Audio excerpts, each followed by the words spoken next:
நெகேமியாவின் புஸ்தகம் 1வது அதிகாரம். நெகேமியா 1வது அதிகாரம் 3 5 வசனங்கள் வாசிக்க கேட்போம். முதலாவது 1 வசனத்தை வாசிப்போம். வாசிங்க. அகலியாவின் குமாரனாகிய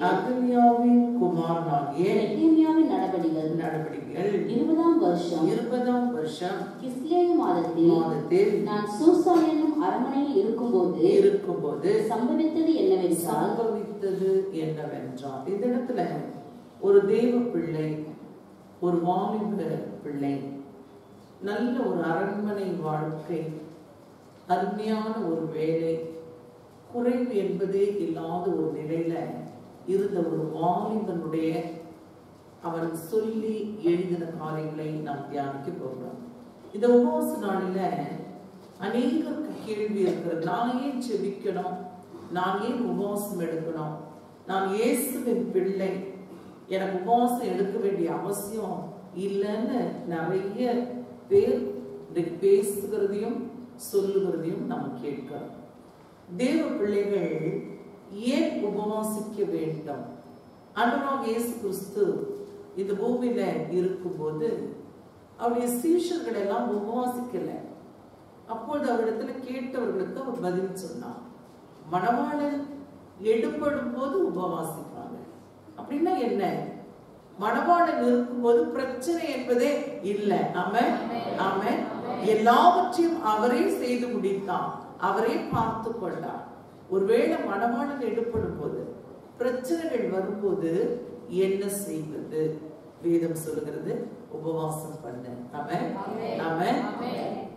இயேசு பிரச்சனை நடுவுல, கட்டப்பட்ட நிலையில, உபத்திரவத்துல, பிசாசின் பிடியில ஒரு மனுஷன் இருந்தபோது அவனை விடுவித்து ஆண்டவர் பேசுகிறான் சீஷரிடத்துல. இது ஏன் எங்களால முடியல அப்படின்னு கேட்கிறாங்க. அப்ப சொன்னார் ஆண்டவர், நீங்க உபவாசிக்காததுனால இவ்வகை ஜாதி பிசாசு உபவாசத்தினாலும் ஜெபத்தினாலுமே அன்றி வேறு ஒன்றினாலும் போகாது. உபவாசிக்க கூடாதுன்னு இயேசு சொல்லல. உபவாசித்தாதான் விடுதலை பெற்றுக்கொள்ள முடியும் என்ற வழியை இயேசு சொல்லி கொடுத்தார். அல்லேலூயா. பழைய பாட்டு நாட்களில உபவாசம் நீ பார்த்தீங்கன்னு சொன்னா, நமக்கு எல்லாம் இருக்கும்போது நம்மால உபவாசிக்க முடியல. நான் ஏன் உபவாசிக்கணும்?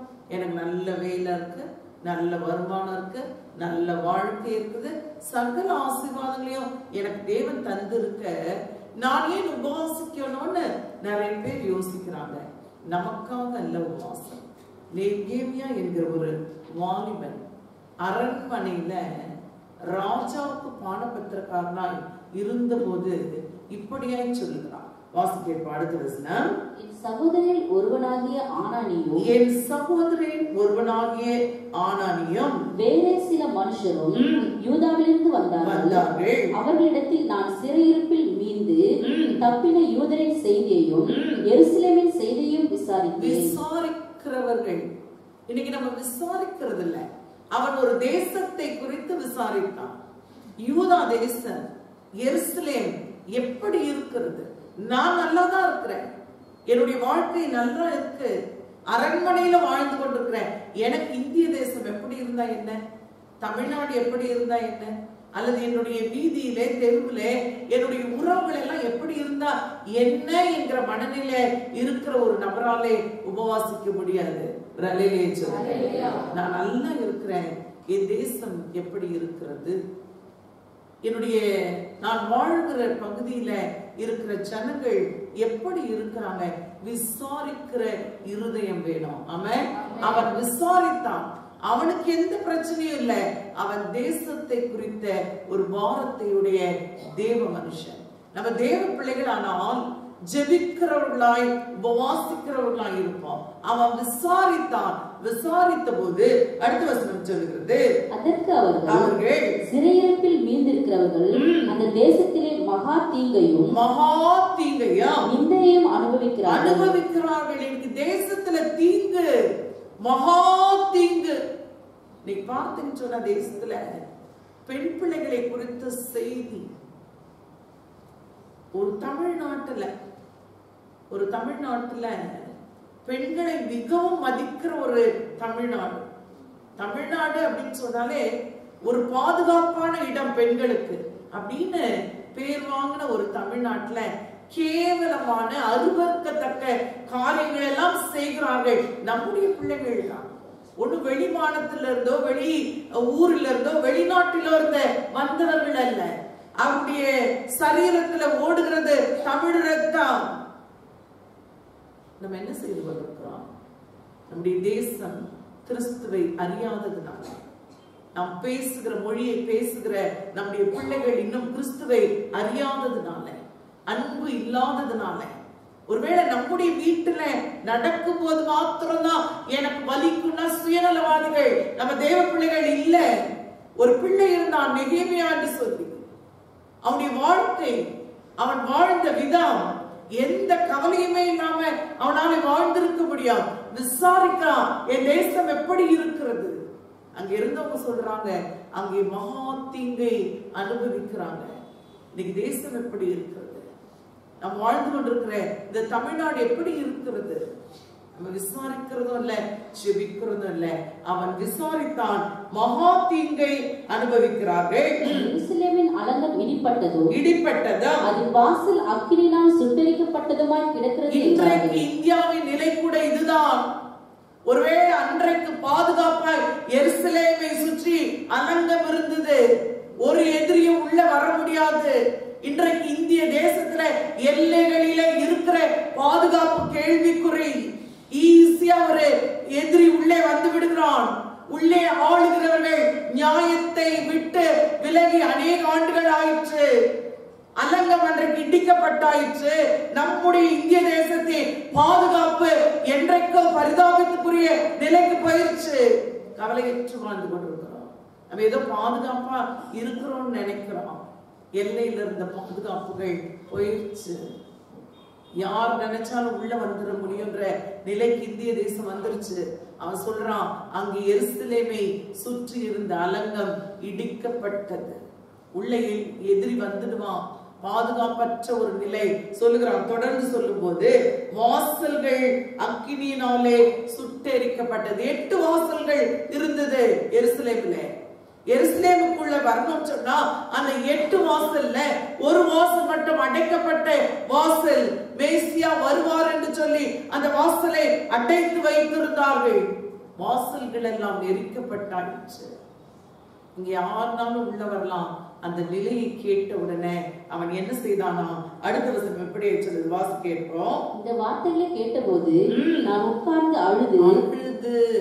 ஒருவேளை நம்முடைய குடும்பத்தை நினைச்சு எனக்காவது அழறமா? ஐயோ, என் வீடு இப்படி இருக்கிறதே, என் பிள்ளைகள் எல்லாம் இப்படி இருக்கிறாங்க, என் வாழ்க்கை இப்படி இருக்கிறதே, என் சூழ்நிலை இப்படி இருக்கிறதே, இந்த நிலைமையிலே நான் இருக்கிறேனே. ஒருவேளை நமக்காக கூட அழுது ஜெபிக்காத அவர்களா நம்ம மாறிட்டோம். இன்னைக்கு ஜெபிக்கிறவர்கள் குறைந்து போனார்கள், உபவாசிக்கிறவங்க குறைந்து போனாங்க. ஒருவேளை என்னுடைய வாலிப நாட்களில நான் பார்த்தவர்கள், நான் சந்தித்தவர்கள் எல்லாம் இன்றைக்கு என்னுடைய ஜெப வாழ்க்கையை வழிகாட்டினவர்கள். ஒருவேளை அநேகரை என்னால சொல்ல முடியும். அதிர்ந்து கூட பேசாதவர்கள், அன்பை மாத்திரமே வெளிப்படுத்தினவர்கள். ஜெபிப்போம், அவ்வளவுதான் அவங்க சொல்லி இருக்கிறாங்க. நான் பார்த்திருக்கிறேன். இன்றைக்கு ஜெபம் என்கிறது வீடுகளில் இல்லாமல் போயிடுச்சு. ஜெபம் இல்லை, வீடுகளில் பிரேயர் இல்லை. நீங்க யாரு? நாங்க கிறிஸ்டியன். என்ன கிறிஸ்டியன்? நாங்க சிபிஎம், நாங்க சிஎஸ்ஐ, நாங்க இசிஏ, நாங்க பெந்திகோஸ்தே, நிறைய சொல்லிக்கிறாங்க. நாங்க ஏசிஏ, நாங்க எம்பிஏ, எல்லாம் இருக்கட்டும், நல்லாதான் இருக்கு. இயேசுவோடு இருக்கிற ஒரு ஐக்கியம், அவரோடு பேசுகிற ஐக்கியம். ஆமென். ஜெபம் இல்லை, இன்னைக்கு பிரேயர் இல்லை வீடுகளிலே, ஜெபம் இல்லை வீடுகளிலே, பிரேயர் இல்லை. ஏன் இந்த நிலை? நமக்கு அடுத்தவனை குறித்து கவலை இல்லை, நம்மை குறித்தும் கவலை இல்லை. சரீரத்தை குறித்து கவலை இல்லை, சரீரத்தை பராமரிக்கிறது இல்லை. அநேகருக்கு கவலையே இல்லை. சரீரம் எப்படி கேட்டாலும் பரவாயில்ல, கடைசி நிமிஷத்துல அழுவாங்க, ஆண்டவர் எப்படியாவது காப்பாற்றணும்னு. நீதான் சரீரத்துக்கு அதிகாரி. உன் சரீரத்தை பராமரிக்க வேண்டியது உன்னுடைய கடமை. ஒருவேளை பிபி அதிகமா இருந்துச்சுன்னா நீ செபி. ஆண்டவரே, எந்த ஒரு டென்ஷனும் எனக்குள்ள இருக்க கூடாது ஆண்டவரே, உம்மை நம்பி வாழ்கிற நபரா நான் இருக்கணும். ஆமென், ஆமென், ஆமென். ஒருவேளை ஆசை, நிறைய ஆசை வந்து மன அழுத்தத்துக்குள்ளாய் தள்ளும் போது நீ ஜெபிக்கணும். ஆண்டவரே, இப்படிப்பட்ட ஆசைகள் எனக்குள்ள வரக்கூடாது ஆண்டவரே, இச்சைகள் வரக்கூடாது ஆண்டவரே, பலவீனங்கள் வரக்கூடாது ஆண்டவரே, பாவம் வரக்கூடாது ஆண்டவரே. ஜெபிக்கணும். நம்மை குறித்தும் கவலை இல்லை, மற்றவர்களை குறித்தும் கவலை இல்லை. கிறிஸ்துவ வாழ்க்கை போலித்தனமாய் மாறி போச்சு. நம்ம எல்லாம் பரிசுத்தவான்களை போல ஆக்ட் பண்ணிக்கிறோம். ரொம்ப நாள் நடிக்க முடியாது தேவனுக்கு முன்பாக, ரொம்ப நாள் நடிக்க முடியாது தேவ ஜனமே.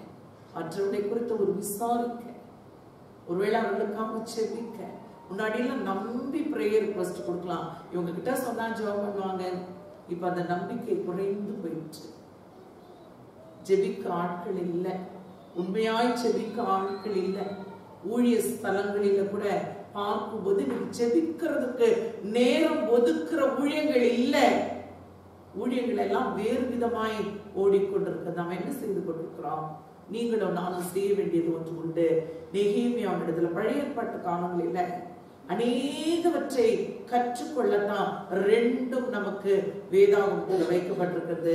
பழைய ஏற்பாட்டு பகுதியும் புதிய ஏற்பாட்டு பகுதியும். ஆமா, இந்த வசனம் சொல்லுகிறது, கேள்விப்பட்ட உடனே அழுது சில நாளாய் துக்கித்து உபவாசித்து. சொல்லுங்க எல்லாரும், உபவாசித்து. அழுது துக்கித்து உபவாசித்து. அடுத்து சொல்றேன், என்ன செய்தானா? மன்றாடி. மன்றாடுதல். அழுது அழுது அழுது, ஆண்டவரே ஆண்டவரே ஆண்டவரே ஆண்டவரே, இஸ்ரவேல் ஜனங்கள் ஆண்டவரே, இஸ்ரவேல் தேசம் ஆண்டவரே, நீர் தெரிந்து கொண்ட சந்ததி ஆண்டவரே, அழிந்து கொண்டிருக்கிறது ஆண்டவரே. மன்றாடுகிறதுக்கு ஆட்கள் இல்லை. இன்னைக்கு ரட்சிக்கப்பட்ட குடும்பங்கள், தேவனை தெரிந்து கொண்ட குடும்பங்கள், நாமெல்லாம் இன்றைக்கு கிறிஸ்துவர்கள் என்று சொல்லிக் கொள்ளுகிற குடும்பங்கள் எல்லாம் அழிந்து கொண்டிருக்கிறது. பிள்ளைகளுக்குள்ள எல்லா விதமான பாவம் இருக்கு, குடும்பங்களுக்குள்ளாக எல்லா விதமான காரியங்களும் இருக்கு. அதற்காக செபிக்க ஆடில்லை. என்ன செய்து கொண்டிருக்கிறோம்? நெகேமியா என்ன செய்தானா? இன்னைக்கு என்ன பிரசங்கம் பண்ணிடுறோம்? உபவாசிக்க தேவையில்லைன்னு பிரசங்கம் பண்ணிடுறோம், செபிக்க தேவையில்லைன்னு சொல்லியிருக்கோம். அவர் எல்லாம் செய்து முடித்துட்டாரு, நம்ம ஒன்றும் செய்ய வேண்டியது இல்லைன்னு கத்து கொடுக்கிறோம். தவறு தேவ ஜனமே. ஒரு வெளிச்சமும் இல்லைன்னா இயேசு சொல்லி இருக்கவே மாட்டாரு, நீ பரலோக தேவனை நோக்கி ஜெபம் பண்ணுங்க. பரலோக ஜெபத்தை தேவன் நம்ம கற்றுக் கொடுத்திருக்க மாட்டான். கேளுங்கள் அப்போது உங்களுக்கு கொடுக்கப்படும்னு சொல்லி இருக்க மாட்டான். என் நாமத்தினாலே நீங்க எதை கேட்டாலும் நான் செய்வேன்னு இயேசு பிரசங்கம் பண்ணி இருக்க மாட்டான். ஒருவேளை ஜெபிக்க தேவையில்லை அப்படிங்கிற ஒரு காரியத்தை இயேசு சொல்ல நினைச்சிருந்தார்னா தேவாதி தேவனாகிய கிறிஸ்து இந்த வார்த்தைகளை சொல்லி கொடுத்திருக்க மாட்டார். ஜெபிக்கணும், ஒவ்வொரு நாளும் ஜெபிக்கணும்.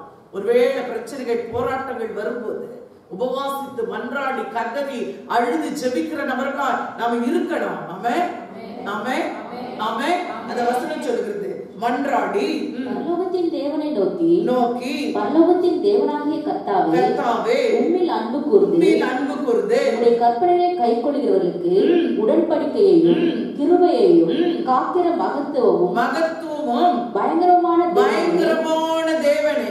செபிக்க ஆரம்பிச்சுட்டான். இன்னைக்கு நம்ம பார்க்கும்போது அரசியல் தலைவர்களிடத்துல உண்மை இல்லை, ஆளுகிற தலைவர்களிடத்துல உண்மை இல்லை, ஒருவேளை பதவியில் இருக்கிற அதிகாரிகளிடத்துல உண்மை இல்லை, எந்த இடத்துல போனாலும் உண்மை இல்லை, எல்லா இடத்திலும் அநீதி தான் மலிந்து கிடக்குது. நம்ம என்ன செய்து கொண்டிருக்கோம்?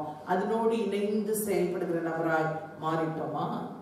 தேவ ஜனங்கள், ஒரு நெகேமியாவை தேவன் எழுப்பினார். ஆமென், ஆமென், ஆமென். ஒரு நெகேமியாவை தேவன் எழுப்பினார். அவன் இருதயத்துல இந்த பாரத்தை வைத்தார் தேவன். இந்த நாளையில 40 நாள் செபிக்க வந்திருக்கோம். எதுக்கு? ஒருவேளை எனக்காக, என் வேலைக்கு, என் குடும்பத்துக்கு, என் சுகத்துக்கு, என் சமாதானத்துக்கு, என்னுடைய ஆசீர்வாதங்களுக்கு இல்ல. வேதம் சொல்லுகிறது, உன்னை போல பிறனையும் நேசி.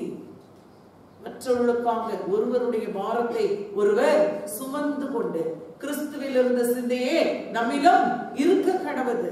செபிக்கணும், மற்றவர்களுக்காய் செபிக்கணும். வேதம் சொல்லுகிறது, அவன் பரலோகத்தில் இருக்கிற தேவனை பார்த்து ஆராதித்த உமது அடியாராகிய இஸ்ரவேல் புத்திரருக்காக இன்று இரவும் பகலும் உமக்கு முன்பாக மன்றாடி.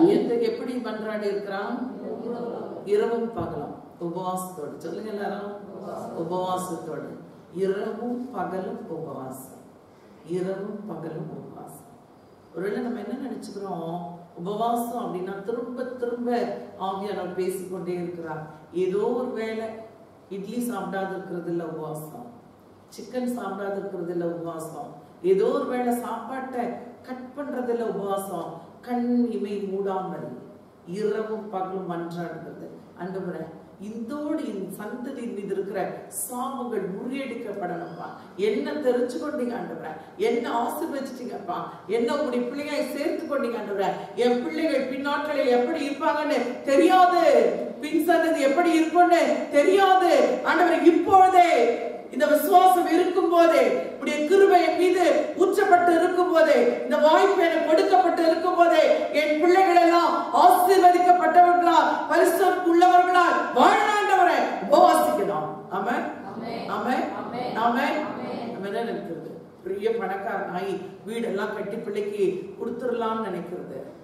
பணத்தையும் பொருளையும் வீட்டையும் வாங்கி வைக்கிறதுனால பிள்ளைகளுக்கு ஆசீர்வாதத்தை தேடி வைத்திடவே முடியாது. தேவச்சரணை ஆண்டவரே, என் பிள்ளைகள் வீதியில நடக்கையில, ஒருவேளை போகையில் வருகையில யார் பாதுகாப்பு?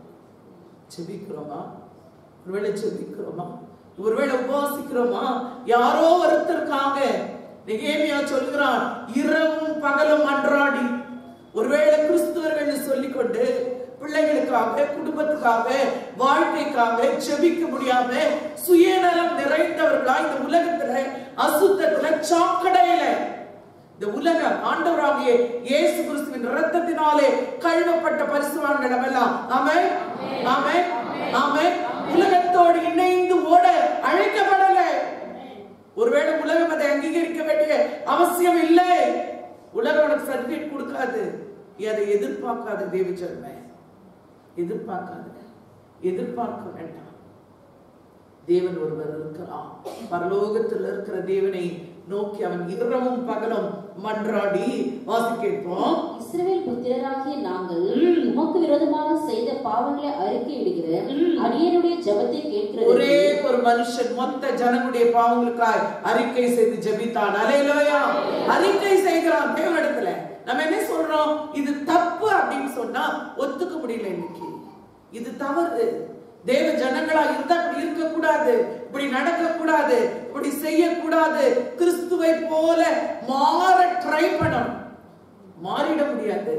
அவர் கிருபையினால, இரக்கத்தினாலும் நம் அக்கிரமங்களையும் பாவங்களையும் மன்னித்து நம்ம எல்லாம் நீதிமான்களா மாற்றிட்டார். அல்லேலூயா, அல்லேலூயா, அல்லேலூயா. சொல்லுகிறான், பாவ அறிக்கை செய்து உம்முடைய சேவை கவனித்தும் உம்முடைய கண்கள் திறந்தும் இருப்பதாக நானும் என் தகப்பன் வீட்டாரும் பாவம் செய்தோம். நானும் என் தகப்பன் வீட்டாரும் பாவம் செய்தோம். நம்ம பாவம் செய்தோம்.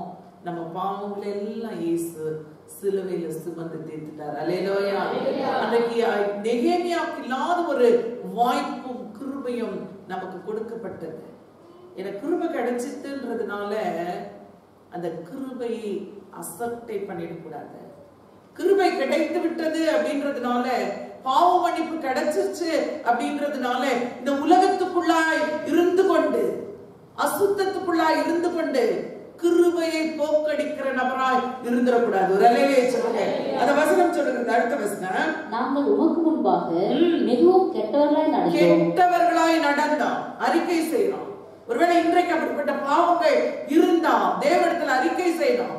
ஆண்டவரே, தேவன் சொன்னான், போய் இனி பாவம் செய்யாதே. உபவாசம் எடுக்கிற எதுக்கு? உபவாசம் எடுக்கிற எதுக்கு?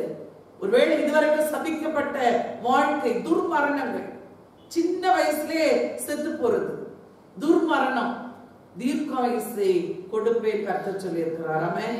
நீ ஜெபித்தா, ஆண்டவரே, ஒருவேளை எனக்கு தெரியல ஆண்டவரே, யார் செய்த பாவமோ என் குடும்பத்துக்குள்ள வந்துடக்கூடாது ஆண்டவரே, நான் உடைய பிள்ளைப்பா, உபவாசம் எடு, உபவாசம் எடுத்து பாவ அறிக்கை செய்து அவன் சொல்லுகிறான், தேவரீர் நானும் என் தகப்பன் வீட்டாரும் பாவம் செய்தோம், மிகவும் கெட்டவர்களாய் நடந்தோம். நீர் உம்முடைய தாசனாகிய மோசேக்கு கற்பித்த கற்பனைகளையும் கட்டளைகளையும் நியாயங்களையும் கைக்கொள்ளாதே போடும். நீங்கள் கட்டளையை மீறினால் நான் உங்களை ஜாதிகளுக்குள்ளே சிதறடிப்பேன் என்றும்.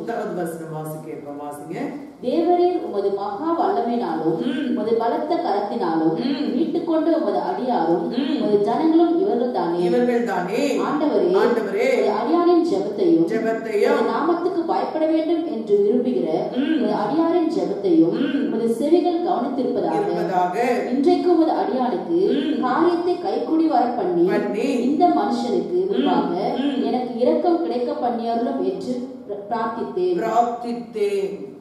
ஜெபம் பண்ணிட்டு ஒரு டெசிஷன் எடுக்கலாம். மிகப்பெரிய காரியம் போய் அலங்கத்தை கட்டுவது. ஒருவேளை உன் வீடு இடிக்கப்பட்டிருக்கா, உன் வாழ்க்கை இடிக்கப்பட்டிருக்கா, நீ கட்ட முதலாவது உபவாசித்து ஜெபம் பண்ண. பிரேயர் ஒரு காரியம், வேலையே இல்லை, நல்ல உபவாசம் பண்ணி ஜெபம் பண்ண. ஒருவேளை குடும்பங்களில் நம்ம செய்யறது எதுவுமே வாய்க்கல, நல்ல உபவாசம் பண்ணி ஜெபம் பண்ண. அவன் ஜெபம் பண்ணிட்டு ஒரு காரியத்தை சொல்லுகிறான். ராஜாவிடம் பேசிட்டு 2வது அதிகாரம் 18 வாசி கேட்போம். என் தேவனுடைய கரம் என்மேல் நன்மையாக இருக்கிறதையும், தேவனுடைய கரம் என்மேல் நன்மையாக இருக்கிறது என்று சொன்னான். சொல்லுங்க. எந்த ஒரு மனுஷன் உபவாசிக்கிறவனாக செபிக்கிறவனாக இருக்கிறானோ அவனுக்கு தான் தெரியும் தேவனுடைய கரம் நன்மையா இருக்கிறது. சொல்லுங்க.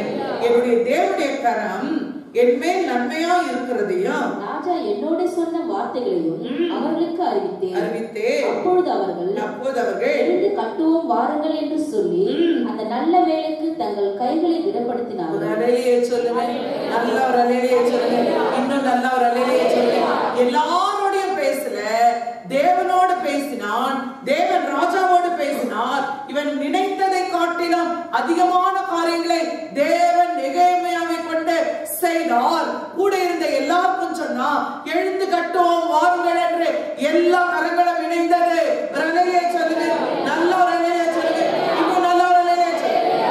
உபவாசிக்கணும், ஜெபிக்கணும்.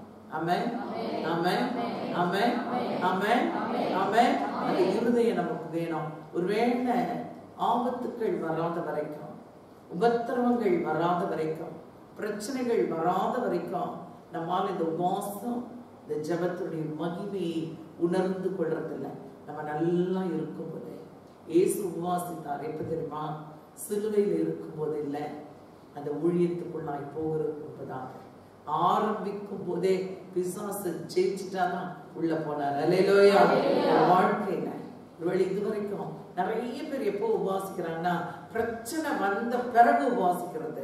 இப்போ ஒரு பிரச்சனையுமே இல்லை, நமக்கு நல்லா தேவனுடைய ரட்சிப்பை பெற்றவர்கள், விடுதலையை பெற்றவங்க, ஆசீர்வாதத்தை பெற்றவங்க, சமாதானத்தை பெற்றவங்க, தேவனிடத்துல சுகத்தை பெற்றவங்க, சகல காரியங்களையும் தேவனிடத்துல பெற்றவங்க. நம்ம இப்போ உபாசிக்கும் போதே ஒருவேளை இடிக்கப்பட்ட நிலையில இருக்கிறதெல்லாம் கட்டப்படும். ஆமென். சுட்டெரிக்கப்பட்டதெல்லாம் மீண்டும் தேவன் உருவாக்குவார். அல்லேலூயா. சத்துரு கண்கள் காண. அங்க நிறைய சத்துருக்கள் இருந்தாங்க, நிறைய நெகேமியாவுக்கு எதிராய் பேசினாங்க. தேவன் காரியத்தை வாய்ப்பு பண்ணினார். அல்லேலூயா.